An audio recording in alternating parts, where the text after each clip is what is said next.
We had a house fire in January of this year. Did you lose everything, or what did you lose? A lot of stuff, most of everything. Salvaged what we could, but that wasn't much. In January, their Polk County home destroyed in just a few hours. Home for Peggy. Oh, it's big and spacious. And Claude Frazier.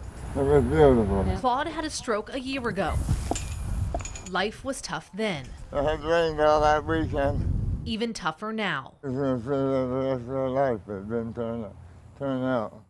On top of that pain, Yes, we had to pay We it, had to pay it. or we couldn't sell the property. they were hit with another tough blow. A fine for $2,745.96. Yeah, we didn't know about the fines till we went to sell the place, and then that became an issue because they had to be paid off before they could be sold. No phone call, no nothing to you guys. No, we didn't get billed till after the house was closed on. That fine came a month after they watched their house burn to the ground. Was that upsetting? Yes, it was. The fines were for overgrown grass and debris in the yard. Peggy and Claude were floored. We hadn't even got a letter in the mail saying we were fined or anything. We didn't know about any fines until we sold the house, and then we couldn't sell the house until the fines got paid off.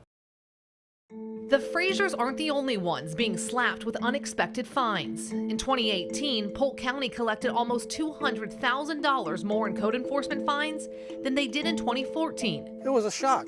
I just couldn't believe it. It looks like what it does. Jim Fitkin was fined $30,000 for tall grass in Dunedin. They were a little iffy about the cherry laurels. His neighbor 1 mile down the street knows his pain. Yeah, it was pine needles and leaves that hadn't been cleaned up, and they said it was rubbish. Bill Prescott received a $35,000 fine and a warning of foreclosure on his home if he didn't pay up. You know, my jaw hit the floor. You know, I had no idea. 10Investigates found dozens of properties across the Bay Area facing thousands of dollars in code enforcement fines, some coming in at more than $1 million. $20,000 in fines sits on this lot. Oh, that been, yeah, forever. Right across the street from Melvin Lee. Make the property value even go down. I know that, you know, and I was just hoping that, you know, they would do something about that. Melvin thinks fines are okay if they encourage property owners to make changes.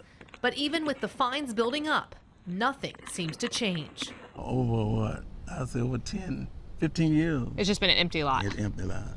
Ari Bargle, an attorney with the Institute for Justice, says that is the problem.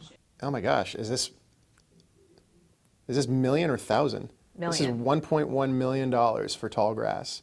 I don't know whose property this is, but this is absolutely outrageous. Ari understands that cities and counties want properties to look nice, but he believes fining them excessive fees for it is wrong. And there's a lot. There are a lot of these, and unfortunately this is a really big problem. I think some of your research has uncovered this, that this is not an isolated incident. This is not specific to Dunedin or the Bay Area or even Florida for that matter. Earlier this year, the Supreme Court ruled that counties, cities, they can't charge excessive fines. The problem is, the courts never defined what excessive is. Hundreds of liens have been placed on homes because code enforcement fines are not paid and continue to build up. We took what we could. Leaving people like the Fraziers no choice but to pay or end up in foreclosure. We didn't have enough money to go buy something else. But that was money you could have really used. Yeah, we could have really used that money.